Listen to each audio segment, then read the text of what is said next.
হ্যাঁ, তো আবার একটা ভিডিও করছি। আপনারা ভাববেন হয়তো যে একটু ঘন ঘন ভিডিওটা হচ্ছে। আম, আসলে আজকে সেরকম কোনো কাজ নেই। তো এখানে উইকেন্ড, এখানে কি সব জায়গাতেই উইকেন্ড, তো যাই হোক। তো এখানে এখন হচ্ছে শুক্রবার। এখানে শুক্রবারে একটা বেশ একটা অদ্ভুত জিনিস দেখা যায়, সেটা হচ্ছে যে 4টে বাজতে না বাজতেই লোকজন সব পুরো ফাঁকা, সব উধাও। তো আমাদের ল্যাবেও ব্যতিক্রম নয় আর কি, ব্যতিক্রমী নয়। তো সব উধাও, সবাই আম, যারা ফ্যামিলি পার্সন আছে তারা ফ্যামিলিতে বেশি সময় দেওয়ার জন্য তারা চলে যায়। আর যারা একা থাকে তারাও পার্টি ফার্টি করে আর কি, মানে পার্টি ফার্টি আজকে থেকে শুরু হয়ে যায়। শনি রবিবার তো এখানে লোকজন শুধু পার্টি করে। হ্যাঁ, না ফুটবল টুটবলও খেলে, মানে সসার রাগবি এরা প্রচুর খেলে।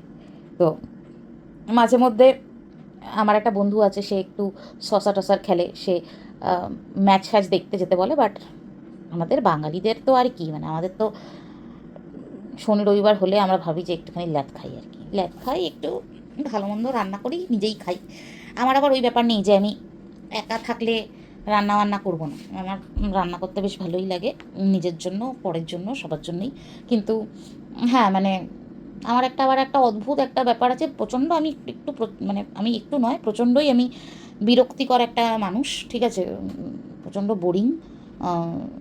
আমার অদ্ভুত ধরনের আমার একটা ব্যাপার আছে যে আবার প্রচুর স্পেস চাই, স্পেস ইন দ্য সেন্স, মানে মানে যেহেতু একা অনেক দিন ধরেই একা থাকি, তো আমার একটা স্পেস প্রবলেম আছে।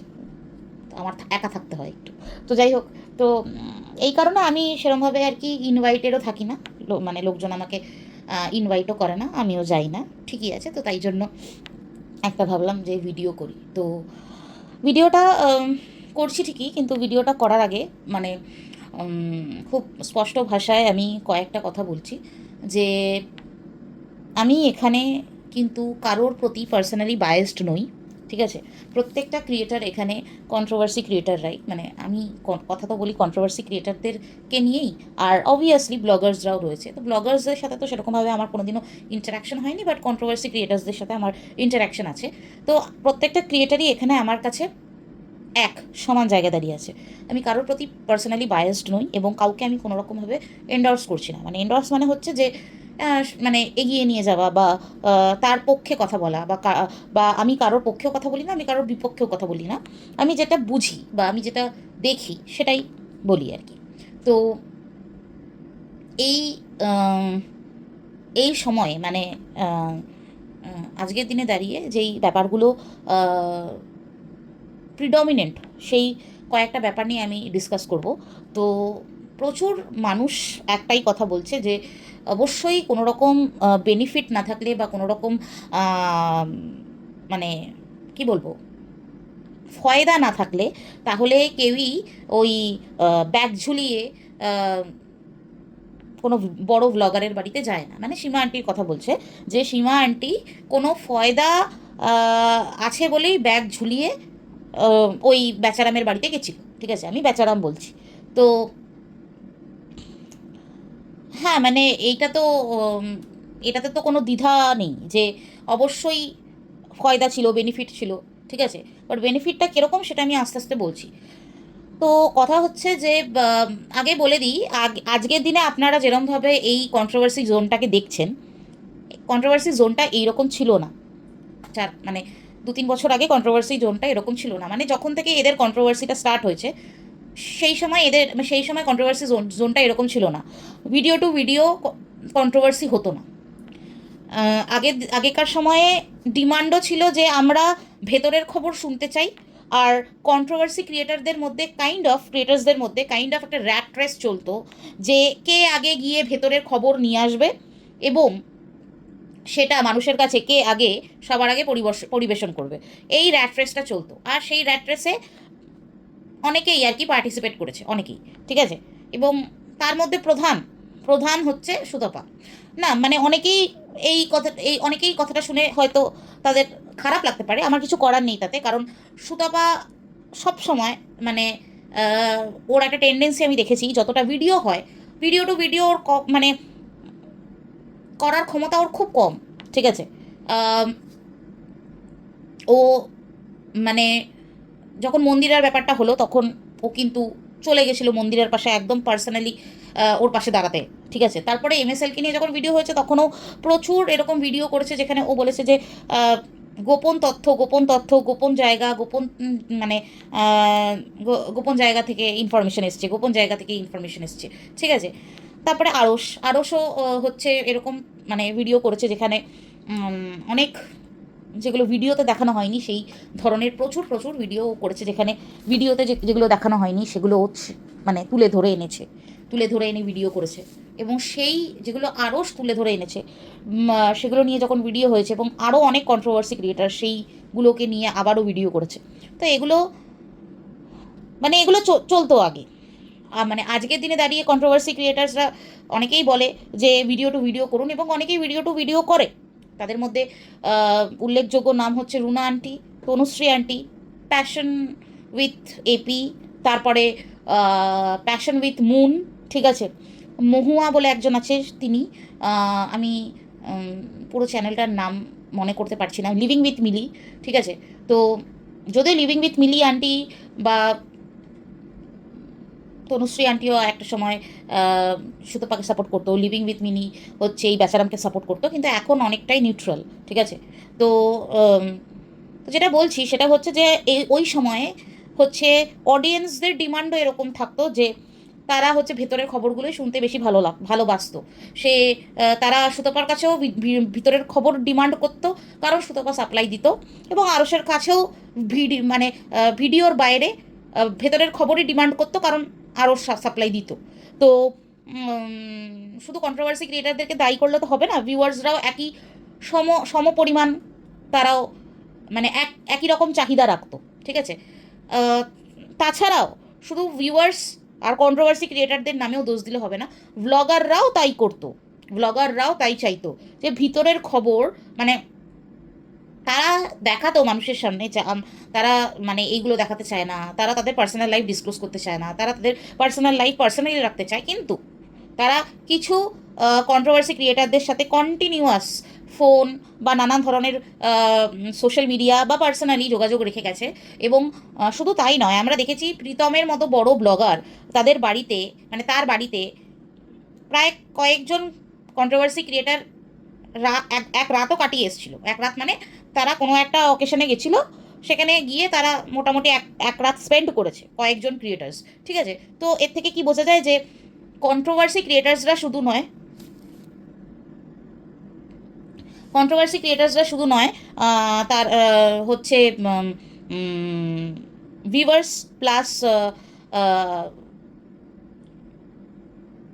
প্লাস ভ্লগাররাও, বড় বড় ভ্লগার, তাদের এক একজনের 1 লাখ 2 লাখের চ্যানেল, তারাও কিন্তু একই জিনিস চাইতো, তারা সেটা হচ্ছে যে ভিতরের খবর বাইরে লোকজনের কাছে নিয়ে আসা, এবং ভিউয়ার্সরাও সেটা ভালোই খেত।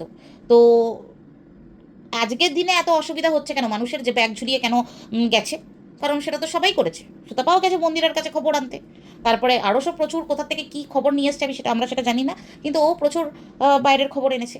তো কেউই এখানে কম দোষী নয়। এইবার বলি যে অনেকের এটা ধারণা যে সীমা আন্টি প্রচুর প্রচুর প্রচুর কমিশন খেয়েছে, ঠিক আছে। আমি এটা বিশ্বাস করি না। হ্যাঁ, কিছু তো মানে মানে কিছু তো ব্যাপার আছে যেটা আমাদের মানে আমরা জানতে পারছি না, কিন্তু যদি কেউ ভেবে থাকে যে সীমা আন্টি প্রচুর প্রচুর প্রচুর কমিশন খেয়েছে বলেই ব্যাগ ঝুলিয়ে গেছিলো, একদম ভুল ভাবনা। কারণ যেই ফ্যামিলিটিকে নিয়ে কথা বলা হচ্ছে সেই ফ্যামিলির থেকে 1 টাকা বার করা খুব কঠিন, খুব খুব খুব খুব খুব কঠিন, ঠিক আছে। হ্যাঁ, গিফটস ব্যাপারটা আলাদা, গিফটস ব্যাপারটা আলাদা, আর গিফটস তো যদি কেউ সীমা আন্টিকেও ভালোবেসে গিফট দেয় তাহলে সেটাও তো সেটা আলাদা। তবে গিফট কিন্তু একটা ধরনের হতে পারে। তুমি একটা গিফট মানে আজকে আমি একটা ভিউয়ার, আমি একটা ক্রিয়েটারকে কী গিফট দিতে পারি, আমি একটা ভালো শাড়ি দিতে পারি, ঠিক আছে, বা আমি একটা ভালো ডিনার সেট দিতে পারি, বা আমি একটা ভালো কুর্তি দিতে পারি, বা আমি একটা ভালো জুতো দিতে পারি, ঠিক আছে, ম্যাক্সিমাম টু ম্যাক্সিমাম আমি একটা ভালো ওয়াচ দিতে পারি।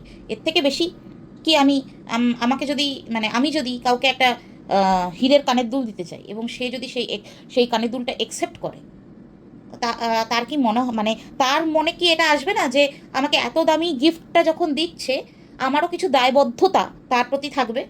এবং বেচারাম যে সত্যি দামি দামি গিফট একসেপ্ট করেছিল সেটা বুঝতে আমাদের কারোর বাকি নেই, ঠিক আছে। তো দায়বদ্ধতা আছে, দায়বদ্ধতা ছিল, ঠিক আছে।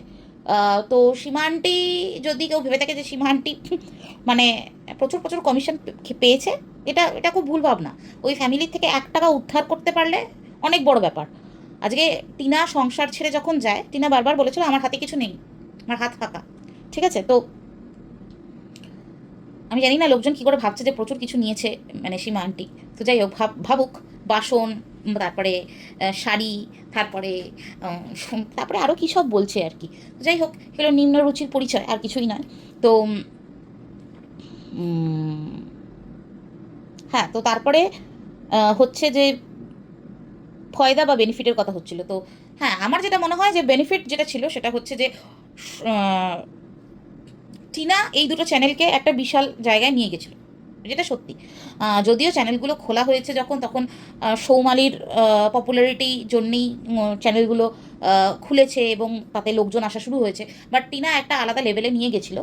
এবং যখন মানে টিনা ছেড়ে চলে যায়, তখন বেশ ভালো স্টেবল দুটো চ্যানেল, বেশ ভালো ইনকাম করছে। তো আর একটা ভালো বেশ ফ্যান ফলোয়িং হয়ে গেছিলো। তো সীমা আন্টির যদি কিছু মানে ফয়দা থাকে বা বেনিফিট থেকে থাকে, সেটা হচ্ছে যে এমন একটা ব্লগারের পাশে গিয়ে দাঁড়ানো, সেটা হচ্ছে সে হচ্ছে পপুলার, সে হচ্ছে তার 1 লাখ 1.5 লাখ 2 লাখ, যাই হোক আমার অত মনে নেই কত সাবস্ক্রাইবার আছে। তো মোটামুটি টিনা পপুলার ফেস ছিল। তো তাদের পাশে গিয়ে দাঁড়ালে তাকেও মোটামুটি একটা এবং সেরকম একটা ক্রাইসিসের সময় তাকেও মোটামুটি লোকজন দেখবে, এবং সেটা হয়েছে, ঠিক আছে। তো সেইটা একটা ফয়দা বা বেনিফিট বলতে পারা যায়। সেটা হচ্ছে সাবস্ক্রাইবার, ভিউজ, আর চ্যানেলটার একটা একটা একটা লেভেল পেয়েছে, একটা মাত্রা পেয়েছে, সেটা বলা যায়, ঠিক আছে। আর টুকটাক গিফটস, সেটা আমারও মনে হচ্ছে যে আছে। এবার এরপরেও কিছু থেকে থাকতে পারে, সেটা যতক্ষণ না কেউ এসে একটা ভ্যালিড প্রুফ দিয়ে সবার কাছে দেখাচ্ছে বা সবার কাছে নিয়ে আসছে, ততদিন কারোর মুখের কথায় কোনো কিছু বিশ্বাস করার মতো পাত্র আমি নই অ্যাটলিস্ট। যদি সীমা আন্টি মিথ্যে কথা বলতে পারে, লোকের ধারণা অনুযায়ী যদি সীমা আন্টি মিথ্যে কথা বলতে পারে, তাহলে বেচারাম মিথ্যে কথা বলতে পারে না? আপনাদের কী মনে হয়? আশ্চর্য ব্যাপার তো। আমার তো মনে হয় ওই ফ্যামিলিটা সারাক্ষণ মিথ্যে কথা বলে, মানে উঠতে বসতে মিথ্যে কথা বলছে। মানে আপনারা কী করে ভেবে নিচ্ছেন যে ওই ওই বেচারাম যা যা বলছে সবসময় সেগুলো একদম মানে কি বলবো, ধ্রুব সত্যি? বলে দিল যে হ্যাঁ গেটের টাকা এসে থাকতে পারে কিন্তু আমার কাছে আসেনি, মানে আসেনি। আশ্চর্য, সেটা নিয়ে লোকজন বসেও পড়লো যে না না না, গেটের টাকা তো ওই বেচারামের কাছে আসেনি, তাহলে সীমা আন্টির কাছে থেকে গেছে। মানে আশ্চর্য আপনারা। মানে এমন বেচারাম যে দুটো দুটো গেটের টাকা, এরকম দুটো কেন 5টা গেটের টাকা খেয়েও কি বলবো হজম করে ফেলবে, একটা ঢেকুর দেবে না। আর আপনারা বলছেন যে সত্যি। যাই হোক, টিনার দুটো আস্ত বড় বড় চ্যানেল আস্বাদন মানে সরি, টিনার দুটো বড় বড় চ্যানেল পুরোপুরি খেয়ে, ঠিক আছে, ঢেকুর তুলে দিল। যবে থেকে টিনা গেছে চ্যানেলগুলো পুরো একদম মানে মানে কি বলবো, মানে ধুলির স্বাদ হয়ে গেল। কেউ দেখেও না, কেউ যায়ও না, ঠিক আছে, কোনো সাবস্ক্রাইবারও বাড়ে না। তো মানে এরপরে আর কি বলার আছে? তো আমার কাছে কোনোটাই ধ্রুব সত্যি নয়। যেটা যদি যদি কোনো দিন প্রপার এভিডেন্স আসে, যদি কোনো দিন প্রপার প্রুফ ওয়াইটির প্ল্যাটফর্মে আসে, তখনই বলা যাবে এইসব সিন্ডিকেট, এইসব টাকা তোলা, এইসব কমিশন, এইসব এগুলো আমি কোনোটা নিয়েই কথা বলতে চাই না, কারণ কাউকেই আমার কোনো রকম বিশ্বাস নেই সত্যি কথা বলতে। তো সীমা আন্টি যদি মিথ্যে কথা বলে থাকতে পারে, তাহলে বেচারাম তার থেকে ডবল মিথ্যে কথা বলে থাকতে পারে।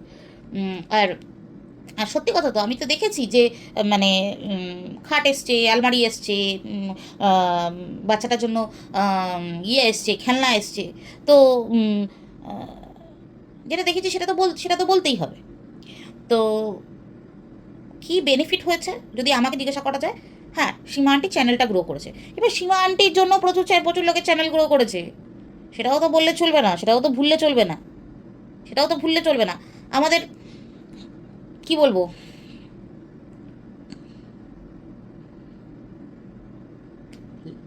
এই লাইক দাও, লাইক দাও, লাইক দাও। তার তার চ্যানেলটা কার জন্য গ্রো করেছে? তো যাই হোক, এনিওয়ে, তো সীমা আন্টির জন্য প্রচুর প্রচুর লোকের চ্যানেল গ্রো করেছে। তো ব্যাপারটা সিম্বায়োটিক। তো ব্যাপারটা সিম্বায়োটিক। এ ওকে গ্রো করতে সাহায্য করেছে, ও ওকে গ্রো করতে সাহায্য করেছে। তবে হ্যাঁ, সীমা আন্টি নিজেকে যতটা চালাক ভাবে ততটা চালাক সে নয়, ঠিক আছে? তো সীমা আন্টি থেকে চালাক কে বলবো বলি, আপনাদের শুনতে বেশ মজা লাগবে, বলবো? আরে কে আবার? চানাচুর ম্যাডাম। হ্যাঁ, মানে আপনারা কোভিড ভাইরাসের নাম শুনেছেন তো? হ্যাঁ, ওই SARS, SARS virus, SARS and MERS virus মানে সার্স ভাইরাস, ঠিক আছে? ওই সার্স ভাইরাস ভীষণ ভীষণ ভীষণ প্যাথোজেনিক ভাইরাস, ঠিক আছে? তো তাই জন্যেই কোভিডের মতো অবস্থা হয়েছিল। মোটামুটি half of the population of the world মোটামুটি এরকম ধুলিস্যাৎ হয়ে গেছে। তো ব্যাপারটা কি হয়, ভাইরাস কি করে, ভাইরাস নিজের জিনোমটা গিয়ে মানে হস্ট অর্গানিজম হচ্ছে আমরা, মানে যাদেরকে তার সে ধরে আর কি, ইনফেক্ট করে, ঠিক আছে? আমাদের মধ্যে আমাদের যে ডিএনএ আছে, আমাদের ডিএনএর মধ্যে নিজের ডিএনএটা ঢুকিয়ে দেয়। আর ভাইরাসের ডিএনএটা ছোট, ভাইরাস মানে মাইক্রোস্কোপিক, তো মাইক্রোস্কোপ দিয়ে দেখতে হয়, মানে নেকেড আইতে দেখা যায় না। তো আমাদের ডিএনএর মধ্যে ওর নিজের ডিএনএটা ঢুকিয়ে দেয়, তারপরে সে একটা ভাইরাস থেকে হাজার হাজার হাজার ভাইরাস তৈরি হয়, ঠিক আছে? তো আমার একটা বন্ধু আছে, ও ভাইরোলজিতে রিসার্চ করছে। তো ওরা ভাইরাস বানায় মানে কি, ওরা হচ্ছে আলাদা আলাদা ডিএনএ থেকে আলাদা আলাদা ভাইরাল প্রোটিন তৈরি করে, সেই প্রোটিনগুলোকে অ্যাসেম্বল করে ভাইরাস বানায়, এবং সেই ভাইরাস ওরা নানান ধরনের, মানে হিউম্যান নয়, ওরা নানান ধরনের অ্যানিমাল, যেগুলো রোটা ভাইরাস বলে, সেগুলোতে কাজ করে। তো ওই ধরনের আর কি। ওই এই কথাটা কেন বলছি, তো ওই মানে ওরা নিজেদের মানে জিনোমটা, মানে নিজেদের ডিএনএটা আমাদের ডিএনএতে ঢুকিয়ে দেয়, আর তারপরে সেখান থেকে হাজার হাজার ভাইরাস বেরোয়, ঠিক আছে? তো এই চানাচুর ঢেপি ঢেপি ঢেপি বল, এই ইপসিতা, ইপু দিদি, ঠিক আছে? ইপসিতা বলি, ঢেপি ফেপি বলবো না।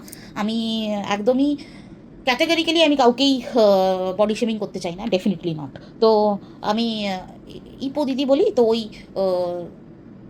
এই ইপো দিদি একদম সার্স ভাইরাস, ঠিক আছে? ঢুকবে, ঢুকে যে কোনো জায়গায় ঢুকে, উফ বাপরে, সবাইকে সরিয়ে ঠরিয়ে নিজে বসে পড়বে একা। তো ওই অনেস্ট দলেও ঢুকেছিল হচ্ছে এই সীমা আন্টির থ্রুতেই, আর হচ্ছে এই দুর্গা বাহিনী, যাই হোক, সেখানেও ঢুকেছে এই সীমা আন্টির থ্রুতে। তবে এটা এই কারণেই বলছি, সীমা আন্টি যতটা নিজেকে চালাক মনে করে ততটা চালাক নয়। ওই তার দুই বোন, দুই পৃথিবী, ঠিক আছে? বাপরে বাপ, আজকের দিনে যা করছে, আজকের দিনে যা দিচ্ছে সীমা আন্টিকে, মানে কি বলবো, মানে ভালো মানুষের ফলাফল। ভালো ভালো এরকম মানুষের কাছে বাস পাওয়া উচিত। তাহলে মানুষ একটুখানি যদি শোধরায় আর কি। তো তো ওই দুই পৃথিবী, তারপরে এই যে আমাদের ইপু দিদি তো ভাই, উফ বাপরে বাপ, মানে কোনো জায়গা বাদ রাখছে না নিজেকে, মানে কি ডিফারেন্সিয়েট করতে, মানে নিজেকে মানে মানে স্প্রেড করতে কোনো জায়গায় বাদ রাখছে না। তো যাই হোক, ভালো, একদিক থেকে ভালো, এই কোয়ালিটিগুলো সবার থাকে না, ঠিক আছে? তো তারপরে আরও আছে, তাদের নাম আর বললাম না। তো যাই হোক, এটাই বলছি যে যতটা চালাক এই ভদ্রমহিলা, মানে সীমা আন্টি নিজেকে মনে করে, ততটা চালাক নয়, যথেষ্টই বোকা, ঠিক আছে? তো আমি সব কিছু সিনা ঠোক কে কারেঙ্গে করতে গিয়ে ফেসে যায় আর কি। তো হ্যাঁ, অনেকেই বলবে যে সীমা আন্টি হচ্ছে দিশানি, প্রীতম আর রিমির ব্যাপারটাতেও পুরোপুরি ইনভলভ ছিল, আর দিশানির সাথেও অনেক কিছু মানে গণ্ডগোল পাকানোর চেষ্টা করেছে। সত্যি কথা বলতে, ওই পুরো কেসটাই গণ্ডগোলের। একটা বিয়ে হয়নি, একটা বিয়ে হতে না হতেই ডিভোর্স ঠিকঠাক করে হলো না, আবার আরেকটা বিয়ে হলো। ওই বিয়েটা চলাকালীন ছেলেটা অন্য তার এক্স ওয়াইফের সাথে তার ফিজিক্যাল রিলেশন, মেন্টাল রিলেশন, আরও কী কী রিলেশনশিপ আমি জানি না। মানুষ কিন্তু অ্যাকচুয়ালি বলতে পারবে না যে ওই সম্পর্কটার মধ্যে কে অ্যাকচুয়াল ওয়াইফ, ঠিক আছে? হাজব্যান্ড তো একটা, কিন্তু ওয়াইফটা কে সেটা কেউই বলতে পারবে না। মানে এক একজন এক একটা কথা বলে, সবাই বলে যে অনেকে অনেকে বলে যে রিমি লিগাল ওয়াইফ ছিল, ঠিক আছে? তারপরে হচ্ছে অনেকে বলে যে দিশানির সাথে আগে বিয়ে হয়েছে। এইবার ওই কমপ্লিকেশনে ভাই আমি যাবো না, সত্যি কথা বলতে। ছেলেটা কাউকেই আম, সেই সম্মানও দেয়নি, যদি সেরকম বা বা সেরকম সম্পর্কও ছিল না। যদি যদি সেরকম সম্পর্ক থাকতো বা যদি সেরকম সম্মান থাকতো সম্পর্কের মধ্যে, তাহলে প্রথম সম্পর্কটা ভাঙতো না, আর তারপরে দ্বিতীয় সম্পর্কটা তো পুরোপুরি রিবাউন্ড। তো যাই হোক, তো ইভেন আমি দেখেছি যে ওরা দুজন থাকাকালীনও ছেলেটির আরও অনেক মেয়েদের সাথে কথাবার্তা, ঠিক আছে, বা বন্ধুত্ব, বা তারপরে আর কত কী, সেগুলো তো আর ইউটিউবে পর্দায় দেখাবে না। তো এই ধরনের সম্পর্ক সত্যি কথা বলতে আমরা রিয়েল লাইফে ডিল করি না, তো তাই জন্য আমরা জানিও না, ঠিক আছে। তো এই হলো ব্যাপার। এবার একটা কথা বলি, যে অনেকেই বলছে যে সীমা আন্টি হচ্ছে যে সীমান্টি যে ওই যে মানে ওই যে হোটেলে কিছু একটা দেখা গেছে, কাউকে একজনকে দেখা গেছে, যদিও আমি দেখিনি, আমি দুটো লাইভের মধ্যে একটাও লাইভ দেখিনি আমি সেদিনকে। তো আমি একটা লাইভ তাও দেখছিলাম, কিন্তু সেই লাইভটা মনে হয় নয় যেটার মধ্যে দেখা গেছে। আমি শুধু একটাই কথা বলতে চাইছি, যে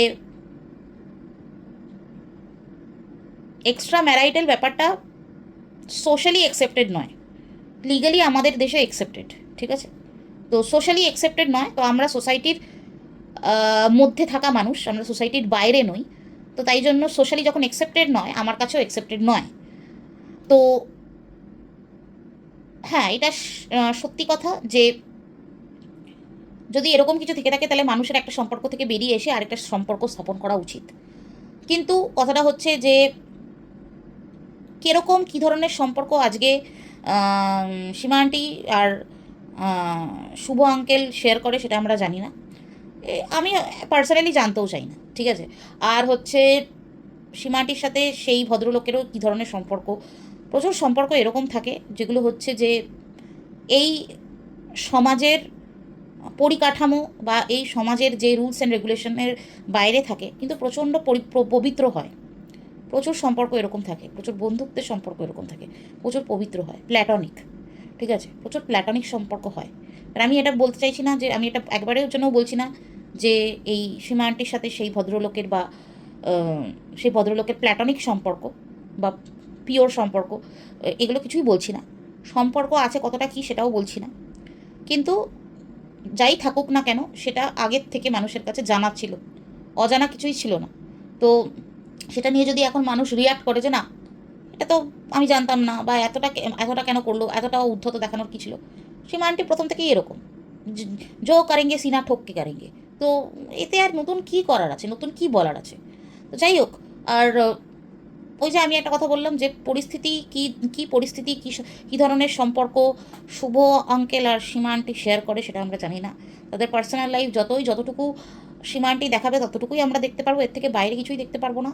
তো এর থেকে বাইরে কিছু দেখতেও পারবো না, জানতেও পারবো না। তো জাজ করাটা ইজি, জাজ করাটা আমাদের পক্ষে সব থেকে একটা ইজি কাজ, মানে এত ইজি কাজের মধ্যে সব থেকে ইজি কাজ হচ্ছে জাজ করা। আর মহিলারা তো সবসময় জাজড হয়। এই যে সন্দীপ টিনার সরি, এই যে বেচারাম আর টিনার ব্যাপারটাতে সব থেকে বেশি জাজড হয়েছে কে? টিনা। সব থেকে বেশি জাজড হয়েছে কে? টিনা। সবসময় জাজড হয়। আমি আমি আমি প্রত্যেক দিন প্রত্যেক দিন প্রত্যেক ঘন্টায় জাজড হই, আমি নিজে বলছি।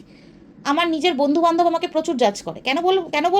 কেন বলছি বলবো, আমার হাজব্যান্ড হচ্ছে ইন্ডিয়া থাকে, ঠিক আছে, সে মানে সে সেখানে এস্টাবলিশড, ঠিক আছে, এমনভাবে এস্টাবলিশড যে সে কোনোভাবেই মানে সব কিছু ছেড়ে সে আমার সাথে বাইরে মুভ করতে পারবে না, ঠিক আছে। মানে বাইরে মুভ করাটা বুদ্ধিমানের কাজ হবে না, কারণ হচ্ছে যে আমার যে এখানে যে চাকরিটা, সেটা কিন্তু কোনো পার্মানেন্ট চাকরি নয়, ঠিক আছে। হ্যাঁ, সব কিছুই ঠিকঠাক, কিন্তু পার্মানেন্ট নয়, ঠিক আছে, সরকারি নয়। তো আর আমার হাজব্যান্ডের মানে যে চাকরিটা করে তাকে মানে শুধু তার রেসপন্সিবিলিটি নিতে হয় না, তাকে তার নিচে আরও 10টা লোকের রেসপন্সিবিলিটি নিতে হয়, ঠিক আছে। 10টা বলে কম বললাম, তার নিচে আরও 25টা লোকের রেসপন্সিবিলিটি নিতে হয়। তো সেইখানে তার পক্ষে সম্ভব নয়। আর আমি গোটা 30টা বছর আমি মানে মানে জন্মের থেকে, সরি, 30টা বছর বললে ভুল হবে, সেইভাবে তো জন্মের থেকে তো কাউন্ট করা যায় না। আমি মোটামুটি আমার ক্লাস 12-এর পরে আমি পুরো জীবনটা আমি দিয়ে দিয়েছি এর পেছনে। প্রচুর পড়াশোনা করেছি, প্রচুর পরীক্ষা ক্র্যাক করেছি, ঠিক আছে। তো আমারও একটা কেরিয়ার আছে, আমি আমার কেরিয়ারকে কিছু হলেও চান্সেস দেবো। তো সেটা আমি সবাইকে বোঝাতে পারছি না, তো যার যার জাজ করার দরকার তারা তারা জাজ কীভাবে থাকে, হ্যাঁ বিয়ের পরেও আলাদা কী করে আছে, প্রচুর লোকজন বলে। কিন্তু সেটা কিন্তু কিন্তু আমাদের মধ্যে কিন্তু কোনো প্রবলেম নেই, আমার আর আমার হাজব্যান্ডের মধ্যে কিন্তু কোনো প্রবলেম নেই, আমরা কিন্তু একটা ডিসিশন নিয়ে এই পথে এগোচ্ছি। কিন্তু আমি জানি যে ইউটিউবে যারা আমাদের ভিডিও দেখে বা যারা এই কন্ট্রোভার্সি জনরাটিতে ভিডিও দেখে, সেই যে মানে দর্শক আছে, সেই দর্শকের মেজারলি হচ্ছে আমাকে এই পরিস্থিতিতে জাজ করবে। করুক, তাতে কিচ্ছু এসে যায় না, তারা তো আমাকে কোনো রকম কোনো তারা তো আমার জীবনে কোনো রকম কোনোভাবে পার্ট নয়, তো তারা করতেই পারে জাজ, তো সেটাতে আমার কিচ্ছু এসে যায় না। তো ওটাই বলছি যে পরিস্থিতি আর কন্ডিশনস সবার ক্ষেত্রে আলাদা আলাদা। তো আমরা যতটুকু সীমাটি দেখাচ্ছে ততটুকুই দেখতে পাচ্ছি।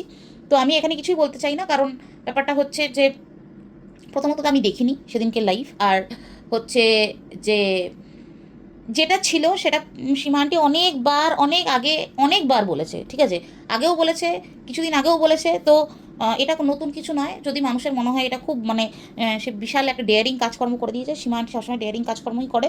তো এটা পার্সন টু পার্সন ভ্যারি করে, কিছু মানুষ ডেয়ারিং কাজকর্মই করে, ঠিক আছে, আর কিছু মানুষ হচ্ছে করে না, তো ইটস ফাইন, সেটা এরকমভাবেই ব্যাপারটা হয়। আর রিম্পাকে আমার কিছু কথা বলার আছে। রিম্পাকে আমি একটাই কথা বলবো যে রিম্পা তুমি আমি একবারের জন্য বলছি না যে তুমি কনসিয়াস নও, তুমি বোকা, তুমি যথেষ্ট তুমি বুদ্ধি রাখো, তুমি বুদ্ধিমতী, কিন্তু তোমার হয়তো তুমি ক্লেভার বলবো না, কানিং নও, তুমি কানিং নও, তুমি ধূর্ত নও। তো তুমি একটু অ্যাভয়েড করো যে তুমি এই কনফারেন্স কল মানে বা কোনো সোশ্যাল ক্রিয়েটার্স, এই যে যারা কন্ট্রোভার্সি ক্রিয়েটার্স আছে তাদের phone, video call, text message, এগুলো একটু অ্যাভয়েড করার চেষ্টা করো। কারণ হচ্ছে যে তুমি জানো না যে যে সামনের মানুষটা কী জন্য তোমাকে ফোন করছে। তুমি হয়তো স্বাভাবিক একটা মানসিকতার সাথে তার ফোন ধরছো বা তার ভিডিও কলের রেসপন্স করছো, কিন্তু তুমি জানো না যে সামনের মানুষটা কী প্ল্যান করছে। তো আমি বলবো এর থেকে বিরত থাকো।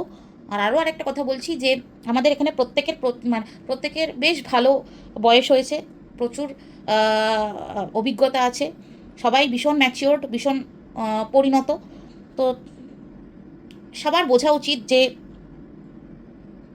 মানে আমরা কাকে নিয়ে চলবো, আমার সাথে কাকে নিয়ে মানে আমরা কাকে নিয়ে চললে আমাদের সুবিধা হবে, ভালো হবে, জীবনে গ্রো করতে পারবো, বা সাথে রাখলে অনেক কিছু শিখতে পারবো। তো একটা কথা বলি, একটা মানুষ হয়তো নিজের জীবনে ভীষণ ভালো বা নিজের জীবনে ভীষণ ভালো করছে, she is doing good or he is doing good, but সে কিন্তু আমার জন্য ভালো নয়, বা আমার সাথে থাকলে আমার কিছু ভালো হচ্ছে না, বা আমার কোনো গ্রোথ হচ্ছে না, বা আমার কোনো রকম কোনো তাতে ভালো কিছু ইম্প্যাক্ট পড়ছে না। তো সেখানে আমি না থাকার চেষ্টা করবো, আমি সেখান থেকে কিছু সরে আসার চেষ্টা করব। আমি এই কথাটা কারোর জন্য বিশেষ করে বললাম, আমি কারোর নাম নেব না, আমি যদি সে ভিডিওটা আমার দেখে তাহলে সে বুঝতে পারবে। আমি রিম্পাকেও বলবো যে মানুষ বুঝে, মানুষ